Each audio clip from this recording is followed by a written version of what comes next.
gente joven, esta gente que se está levantando, estos pocos muchachos que se quieren ir al exterior, ya no soporto Venezuela, no tengo ilusiones, no tengo posibilidad de desarrollarme aquí. ¿Qué perspectiva de futuro le podemos dar a nuestras nuevas generaciones? Bueno, yo pienso que hay que luchar, o sea, Antonio José de Sucre cuando dirigió la batalla de Ayacucho tenía menos de 30 años, y Bolívar cuando dirigió la campaña de Mirable tenía 30 años, incluso no lo había cumplido cuando comenzó la campaña de Mirable, de 29 años. A mí me preocupa que una parte de la juventud, incluso no solamente la juventud opositora, la juventud bolivariana, se está yendo del país porque dicen que no le ven futuro, pero en realidad el futuro del país lo va a construir la juventud. O sea, el futuro del país lo va a construir los que ahorita luchemos. Yo también estoy dispuesto, me siento joven y estoy dispuesto a luchar, pero esa juventud venezolana que tiene 20, 30 años tiene que luchar. Venezuela es un país que tiene riquezas naturales enormes, que tiene territorio suficiente, que no tiene mucha población, o sea que pues, si nosotros organizamos bien nuestra economía podemos vivir satisfaciendo las necesidades de todos los venezolanos. La cuestión es diseñar un proyecto político que permita suprimir las raíces históricas de la dependencia subordinada al capital extranjero, que fue lo que intentó hacer Chávez correctamente, y que de una u otra manera uno respaldó al presidente Chávez en ese intento, y respalda todavía los enunciados del Plan de la Patria, buena parte de ellos, ¿no? Pero que lamentablemente no se están desarrollando, no solamente no se están desarrollando, sino que los sectores de vanguardia, los sectores que dirigen el Estado venezolano, que dirigen el PSUV, no tienen ninguna intención de ejecutarlo, pues, ¿no? O sea, al final ni siquiera se sabe cuál es su intención. En algunos casos, por la conversación de algunos, pareciera simplemente mantenerse en el poder por la vía de las armas. Yo veo algunos diputados que hacen actos con militares en cuarteles, una cosa más extraña, y dice, bueno, pero usted estará dispuesto a una dictadura, pero es válida una dictadura, ¿con qué argumento político se sostiene una dictadura? Pero no va a ser una dictadura del pueblo, va a ser una dictadura de lo que controlen las armas, pues, ¿no? En última instancia se ha demostrado en este periodo que lo que ha salido de las Fuerzas Armadas es mucho corrupto. Entonces la misma Fuerza Armada tiene que hacer una profunda depuración en su fila, porque están llenos de corruptos, así como los civiles están llenos de corruptos, los militares también. O sea, esa revisión de operaciones que tú planteabas también incluye a los militares. Por supuesto. Generales, almirantes. Claro, y hay que a todos los niveles. Pues. O sea, tú viajas de aquí de Caracas a Maracaibo y en las alcabalas hay un matraqueo constante de los militares, en este caso la Guardia Nacional que está en las alcabalas. Entonces, pero eso lo sabe todo el mundo. Y la Guardia Nacional Bolivariana no toma acción sobre su efectivo, entonces tú por omisión estás respaldando lo que hace. Bueno, en ese sentido habría que sustituir a buena parte también del alto mando militar que no es capaz de purgar a su propia fuerza, ¿no? Y nosotros tenemos un problema gravísimo en el Zulia, que es la frontera. La frontera está cerrada, pero la frontera es un colador, por ahí pasa todo, ¿no? O sea, está cerrada, pero no está cerrada. Pero no está cerrada, pues el contrabando de gasolina sigue más o menos igual, el contrabando de alimentos sigue más o menos igual, con la venia, con la buena pro y con la participación en el negocio de los propios militares que se supone que custodian la frontera. Entonces, o sea, es una situación algo así como de quiebre, Roberto, institucional. Ese grado de corrupción que ha penetrado tanto el alma de Venezuela, de nuestros conciudadanos, hay un grado de corrupción, una podredumbre que se siente. ¿Cómo podemos nosotros erradicar ese tumor que está arraigado en nuestro ser nacional? Bueno, ¿cómo podemos secar esa vaina? Yo no tengo una receta, pero en todo caso hay que plantearlo, hay que debatirlo y hay que organizarse para asumir el control del país, pues, ¿no? O sea, no queda otra, ser beligerante políticamente con una propuesta que, entre otras cosas, reivindique la moral pública, ¿no? Como la planteó Bolívar en su momento y como la ha planteado todo el movimiento revolucionario en Venezuela y en toda parte del mundo, pues, ¿no? Porque la lucha por el socialismo no tiene nada que ver con enriquecerse, ¿no? Al contrario, más bien es para combatir a los que viven de la explotación del trabajo ajeno, es la lucha por el socialismo. Ahora resulta que lo que tenemos entonces socialistas que se aburguesan ellos, que se enriquecen ellos y que después entonces se dan el lujo hasta de desertar y pasar a ser bando enemigo y a vivir como un capitalista cualquiera después de haber estado hechos reales aquí a nombre del socialismo. O sea, es un crimen gravísimo.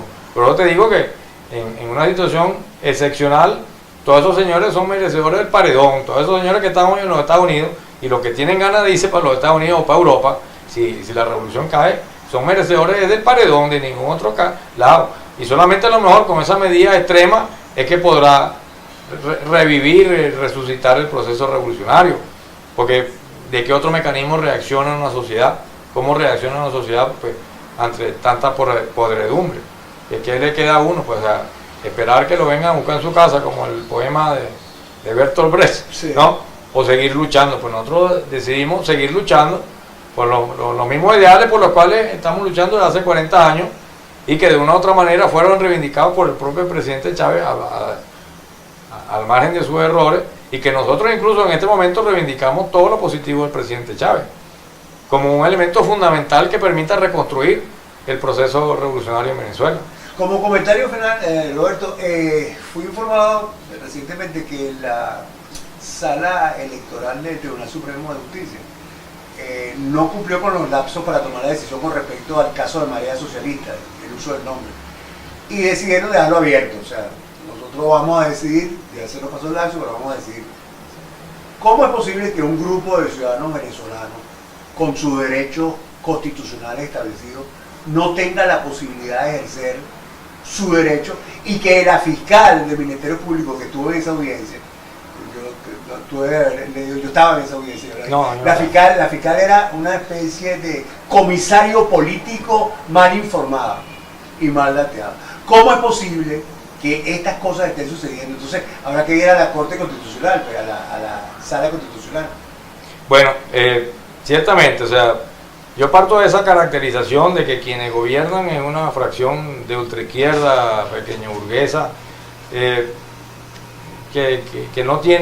que no expresa en hechos prácticos nada revolucionario más allá del discurso, y una posición sectaria y estalinista absoluta, que cree que la revolución es una revolución que se lleva por decreto, que el socialismo no es un problema de participación colectiva consciente de los trabajadores y el pueblo, sino un problema de decreto, de que algo así como que a partir de esta hora somos socialistas y todos los obreros de esta fábrica a partir de las 12 del mediodía son socialistas porque yo soy el gobernador socialista y yo soy el más bravo aquí y decreto eso. Entonces es una visión infantil para lo que ha pasado en la historia del movimiento revolucionario mundial hoy en día en el siglo XXI. Es una visión infantil, pero que estos señores la reproducen tal cual, y que entre otras cosas ellos creen que suprimiendo la crítica, suprimiendo la disidencia, suprimiendo las fracciones del movimiento popular y revolucionario que tienen una iniciativa autónoma, van a lograr mantenerse en el poder durante un tiempito más, porque en todo caso este gobierno tampoco apunta al futuro, porque no tiene ningún discurso de futuro. Ellos prácticamente, si están en carnaval, entonces les importa con llegar a Semana Santa. Si pasaron Semana Santa, entonces les importa llegar a las vacaciones de agosto. Si pasaron agosto, entonces tratan de llegar a diciembre, y tienen como 2 o 3 años en eso, ¿no? O sea, es algo realmente infantil el programa político de esta ultraizquierda que nos está gobernando, pequeño burguesa, que no tiene nada de proletaria, no tiene nada de campesina, no tiene ninguna raíz en la... Ultraizquierda, pequeño burguesa, esa caracterización está interesante. Que no tiene ninguna raíz en los procesos de lucha del pueblo venezolano, y que son unos tipos totalmente desfasados con algunos clichés de lo peor de la teoría marxista-leninista que reprodujeron los soviéticos en su última etapa degenerativa, y que tratan en medidas como esa, como dices tú, por un comisario político que trata de decir pues, que quién es socialista y quién no es socialista desde el Estado, y suprimir entonces organizaciones políticas, porque yo digo que no, este sí es socialista y este no es socialista, y por tanto no tiene derecho a manifestarse. Y esa es una posición que en el fondo es fascista, que de todas maneras los soviéticos la aplicaron perfectamente, los cubanos también la aplicaron, ¿no? Y borraron cualquier expresión de disidencia por décadas, pues, hasta que ellos mismos colapsaron, ¿no? Nosotros no queremos que colapsen ellos, porque repito, como colapsa el Estado bolivariano y colapsa por un tiempo toda la esperanza y todos los procesos de cambio del pueblo venezolano, pero En todo caso, para evitar el colapso que nosotros planteamos, la rectificación como ultimátum al presidente Maduro, pues no es un problema de que nos escuche, de que mire para acá, no, es un ultimátum porque que ya no hay alternativa.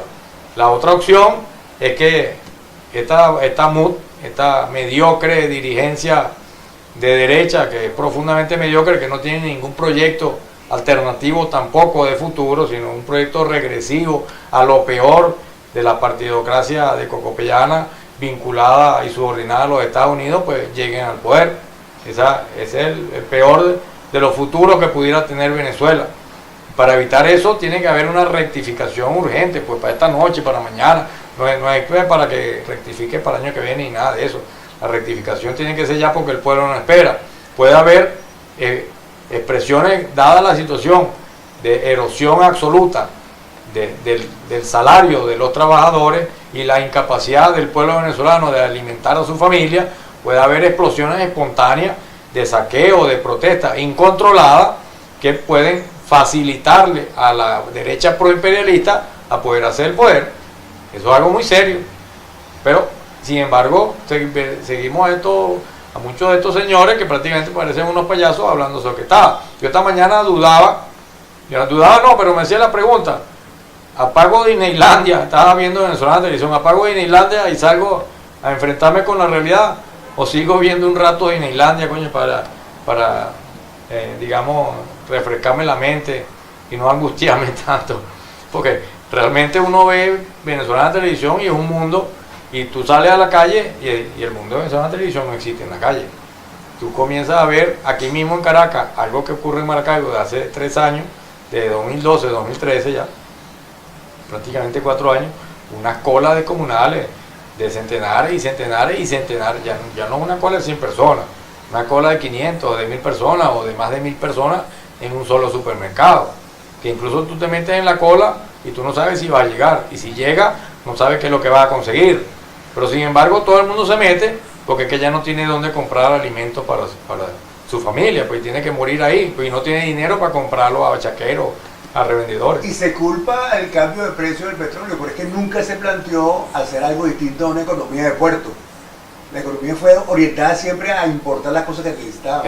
Tenemos que producir nuestros propios alimentos. Es que el mismo chavismo sabía, cuando llegó Chávez al poder, el petróleo estaba en menos de $10, ¿no? Entonces, el chavismo sabía, esta vanguardia dirigente chavista sabe que el precio del petróleo es oscilante en el mercado mundial, pues oscila cada 10, 15 años. En el año 86 estaba derrumbado el precio del petróleo, en el año 98 estaba derrumbado el precio del petróleo y ahora está derrumbado el precio del petróleo. Entonces era lógico, ¿no? Cualquier medianamente mediocre planificador economista considerar, bueno, que viene en época de vaca flaca y que el dinero que nos entra en un momento nos pueda servir para mantenernos cuando el dinero no entre. ¿No? Sin embargo, aquí no hay ninguna preparación, sino que más bien hubo un desfalco, un saqueo descomunal del erario público, por el cual tampoco hay nadie preso, ¿no? Y no solamente que no hay nadie preso, sino que algunos de los responsables siguen siendo ministros, ¿no? Entonces dice, bueno, ¿cómo es eso? Siguen siendo presidentes del Banco Central, etcétera. Dice, bueno, pero ¿cuál es la disposición? Hay gente que dice, no, que es que los campesinos no quieren trabajar, que la tierra recuperada no quiere trabajar, pero si a ti te entregan la semilla, que tiene que ser entregada en enero, en abril, tú no tienes forma, pues la tierra tiene un ciclo. Y si no se cumple ese ciclo, pero ellos apuntaban hacia la importación, porque ahí está el negocio. Pero es que de todas maneras el chavismo creó una dinámica clientelar perversa, ¿no? Donde el propio partido está construido sobre la base de regalar dádivas. El partido no es un partido que tenga estructuras para la lucha.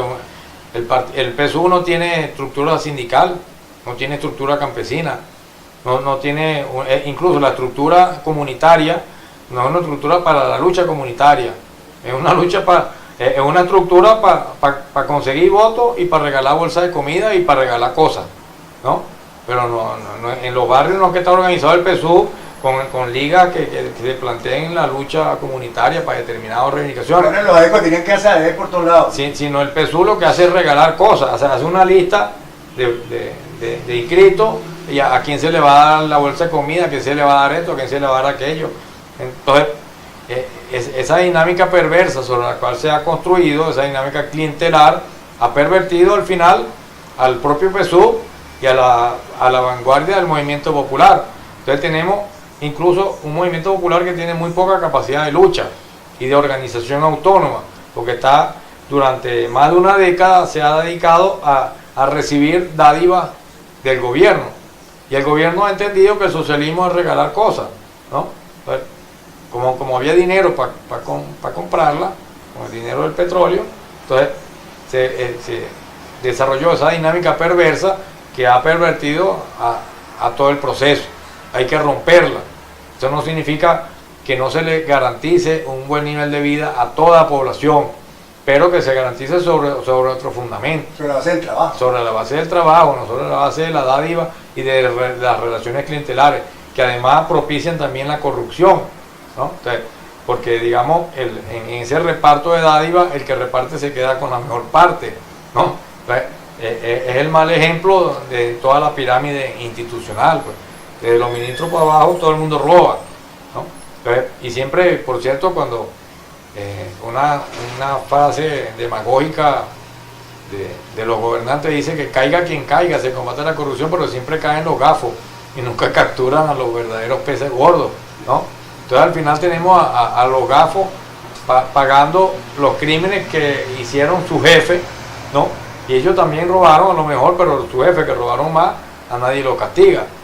Y yo quisiera ver cuántos procedimientos judiciales hay contra Alejandro Andrade, que fue tesorero de la nación, que vive como un pachá en Estados Unidos, que su hijo tiene un ara de caballo, no sé, el más grande de Florida, una cosa así. No se habla de eso. Nadie, no solamente, porque el señor debería tener un procedimiento judicial aquí, y digamos que a lo mejor no podemos capturarlo en Estados Unidos, pero pudiéramos pedirlo en extradición, y una orden de captura apenas pise territorio venezolano, y también expropiación de cualquier propiedad que tenga en el país.